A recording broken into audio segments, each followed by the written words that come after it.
Buddy's not sticking around, Doug. The defensive effort by Harrison Barnes, not giving an inch and then kicking it out. Harrison went for it. Oh, what a move. Fevers will get it with a great feed inside from Spider.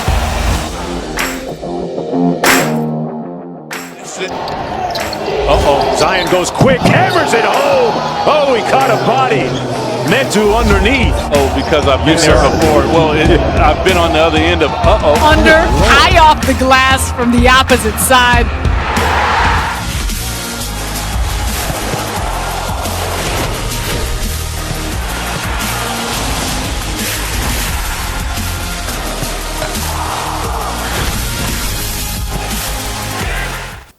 Top of the morning to you. Welcome to the show. It's Sports Today here on BRTV, the home of talk and entertainment. My name is Oko Chris. I'll be taking down the world of sports today. We have a lot to talk about as we're talking NBA action, football action. AFCON is on the wrap. It is done and dusted. The final yesterday, as well as third place playoff between Cameroon and Burkina Faso. We'll also be talking about games in England in the Serie A, La Liga, Santander, as well as the FA Cup. Transfer news to come your way shortly. Now we've wrapped up with the transfer deadline, as well as more quick West Indies, the center of discussion. You don't want to miss any of those. Stay tuned to your TV set. Let's take a quick break. We'll be back.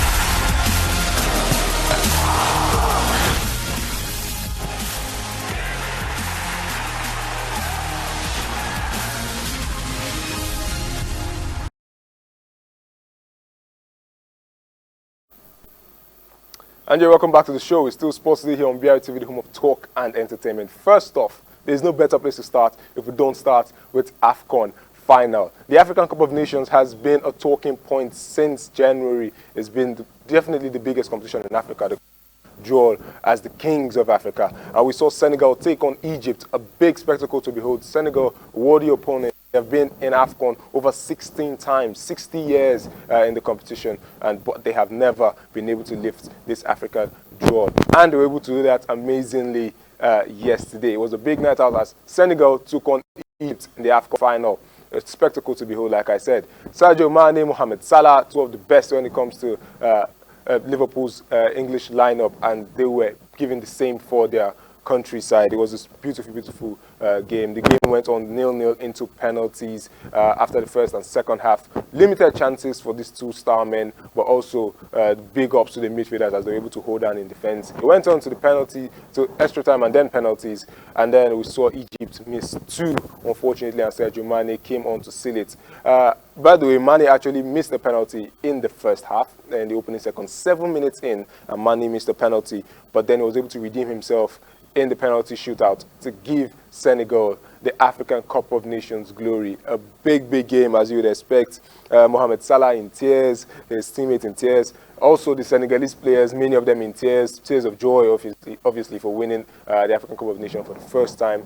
But these two men will be on their way back to England to play in the Premier League after this beautiful, beautiful arena. It was a lot of emotion on the pitch, as well as hard work and dedication. Mohamed Salah obviously was disappointed because he wanted to win something significant with his national side, but unfortunately it did not happen. But somebody who has the best, so to say, have to be Edouard Mendy. The Chelsea #1 goalkeeper has been able to win the Champions League, UEFA Super Cup. He has gone on to win, to represent his country. He has gone on as well to win the African Cup of Nations now, as well as FIFA Best Player at the start of the competition. So, I mean, it's just a whole lot of goodies for Edouard Mendy at this point in time. There are even speculations on the internet saying that he deserves the Ballon d'Or. Now, this is just speculations. I'm not stating anything, neither am I saying it should be given to him. But definitely, he has had a superb tournament and as well as a superb career since moving from the French Ligue 1 all the way to the Premier League to play for Chelsea Football Club. Away from AFCON, let's move forward now into more updates around the world. We're starting with La Liga Santander as Barcelona were able to get a big win over Atletico de Madrid. It was a big night out of Barcelona. They showed what they were made of, as in the opening seconds, they were already behind at the Camp Nou. But it did not end there. Barcelona got their comeback into the game with an equalizer after Dani Alves was in the right position to cross the ball in for Jordi Alba. Yes, you heard it right. Dani Alves, in this present time, 2022, is back at Barcelona, had a good crossing, and Jordi Alba was able to finish. It did not end there. New signing Adama Traore, as well as Pierre-Emerick Aubameyang were able to make their debut, but Adama Traore started. Aubameyang came on in the second half, and Traore was very much key on giving a good performance for his team. In the first goal, he had a big impact. The second, he had an assist, and then he went on into the back of the net by Pedri from a header. Little deflection, but Jan Oblak could not just get to it. It did not end there. Barcelona kept on raining fire upon the Atletico players as they went on the break at 3 goals up. It was 3-1 in the second half. They continued in that fine fashion, made it 4-1, and sealed the win under Xavi. This Barcelona side, not to be the first person to give it up, but I think they're very much a team that can go all the way. They're not at their best yet, but I mean, these are good times for Barcelona fans around the world. The January transfer window has been good, and Barcelona has definitely benefited from that good transfer. New signings in Pierre-Emerick Aubameyang, also Adama Traore, all playing well. Dembele, not the team. I don't know why he stayed, but if he stayed, definitely down to him, and I would say it's down to his choice and his decision. He decided to stay. We'll see how that goes on from there. Let's move to the Serie A, and in the Serie A we saw a big game as you'd expect, and it's 2 new signings as well making it their debut and making a superb start to their career. I'm talking about Vlahovic, who went on to take on the number 7 jersey after Cristiano Ronaldo left Juventus, the old lady.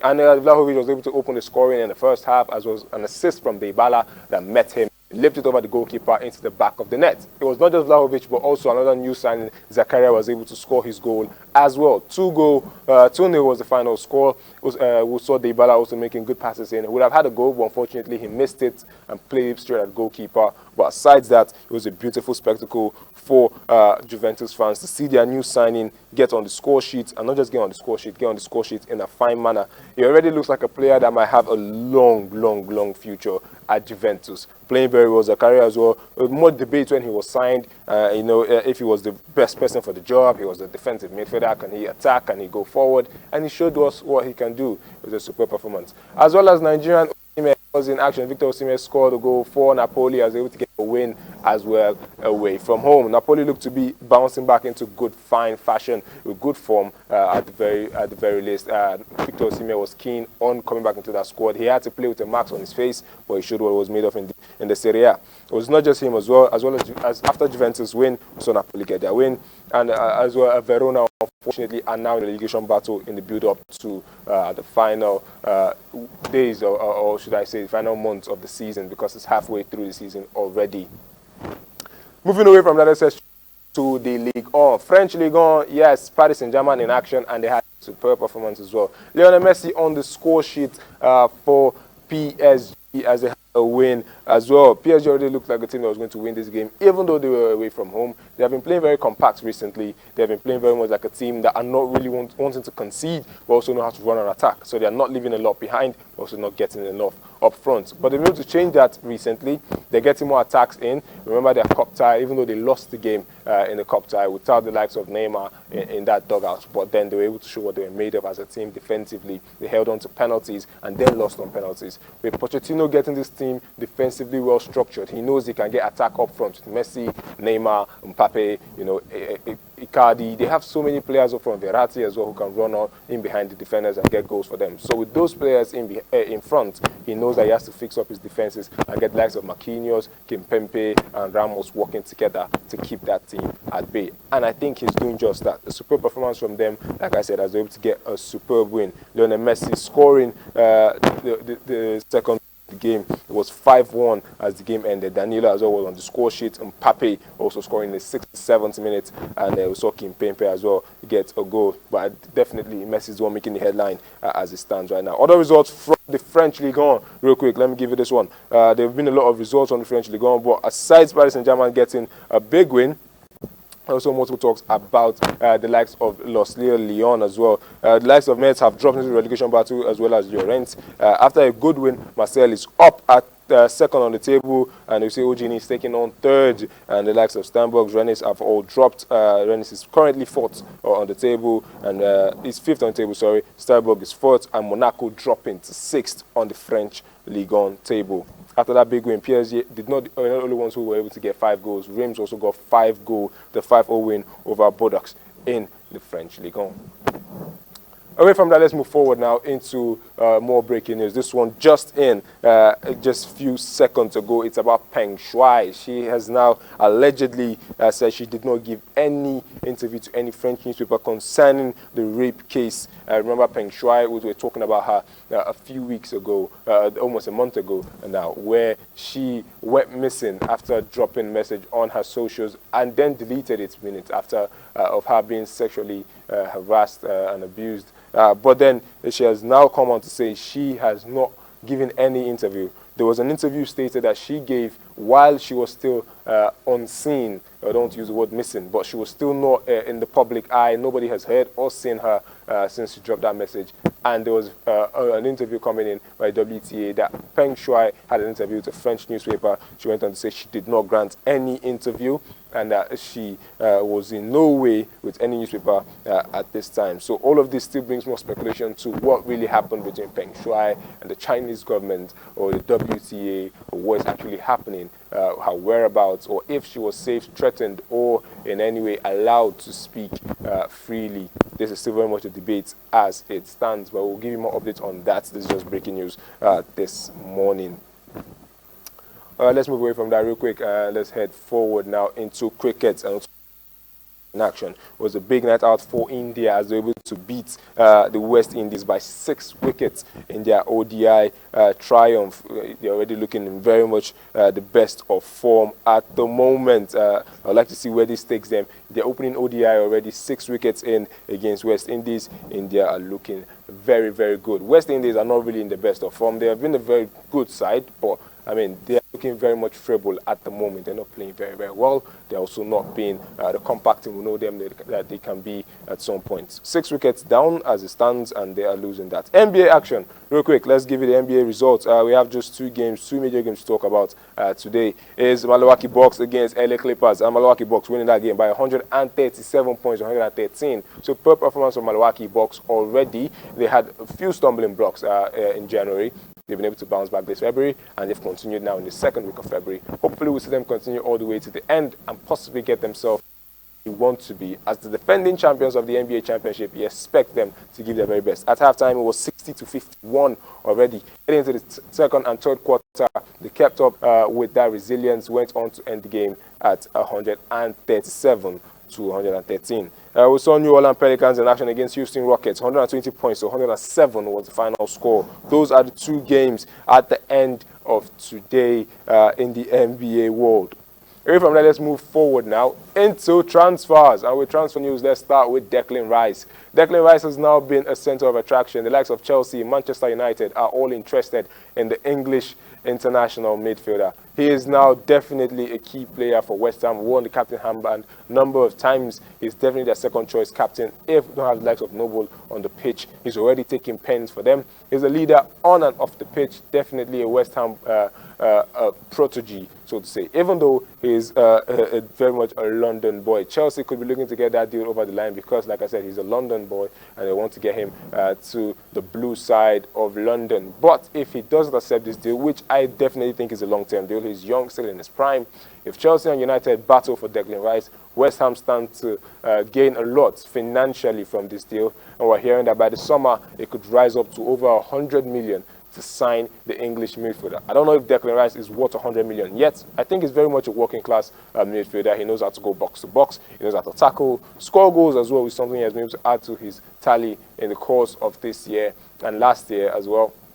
But then, is he a £100 million player? It's something we still have to debate. Jack Grealish went on for 100 million, remember, to Manchester City, and definitely Grealish had more goals than Declan Rice has already. Grealish as well was a very much integral part of the Arsenal Villa side that kept them and also scored goals for them. Definitely they are all-time great and the captain. So definitely he has to be expensive. But it's Declan Rice, like I said, a £100 million player. We have to wait until the summer to find out. But for now, Declan Rice is definitely the one who is on the transfer market. hit list. They want to get that over the line. They want to get it as soon as possible. United and Chelsea in battle for Declan Rice. Still more on transfer news now. As it stands, more African players could be on the transfer target come the summer. After a superb AFCON, it was definitely a spectacle to behold at AFCON, and we'll see more African players in the transfer market, possibly to England. We're hearing that some Nigerians have already been targeted, as well as other African nations, targeting most of their key players who were significant figures for the Burkina Faso side, also for the Comoros Island side, who were superb to go all the way as a team. I don't know if individually they are still at their very best. Vincent Abubakar as well is one who's being talked about presently to possibly go all the way to the Liga Santander. We're hearing big teams who are looking for strikers are already in contact with his representatives at the moment. So we can't wait to see how that pans out. It will be glory for Africa, because definitely we have players who should be on the world stage, and we'll definitely be giving you more updates by the time we get any concrete movements for any player here on the show. All right, that's where we'll wrap up and leave. We have to thank all of you who have been a part of this wonderful broadcast. I want to urge you to wear a face mask of recorded spaces and just stay safe. Wash your hands practically. We want to restrict the flow of the coronavirus. My name is Oko Chris. Until I come your way again next time, remember, you can catch Sports Day Mondays, Wednesdays, and Fridays here on BRTV. For now, bye-bye. Yeah. Check. BRTV, pip the vision, see right through it. Entertainment's like fluid. Any direction that you pointing, you just gotta let it flow. BRTV here to find you like Merlin finding Nemo. Instead of drip like licking pipes. Go against the normal type, defy odds, y'all. Instead the cause, too claustrophobic, so content not the box. No limits and no confines. Not your regular show, no reaping, no Mordecai. What defines you? What defines your taste and style? Like connoisseurs, it go well with good taste and style. We'll keep you glued to your seat. We'll take you way above clouds like shooting stars and comments. We here to take your comments. Full expression, entertainment, talking art. Vanguard, D'Angelo, the avant-garde tastemaker. BRTV paved the way for other stations, yo.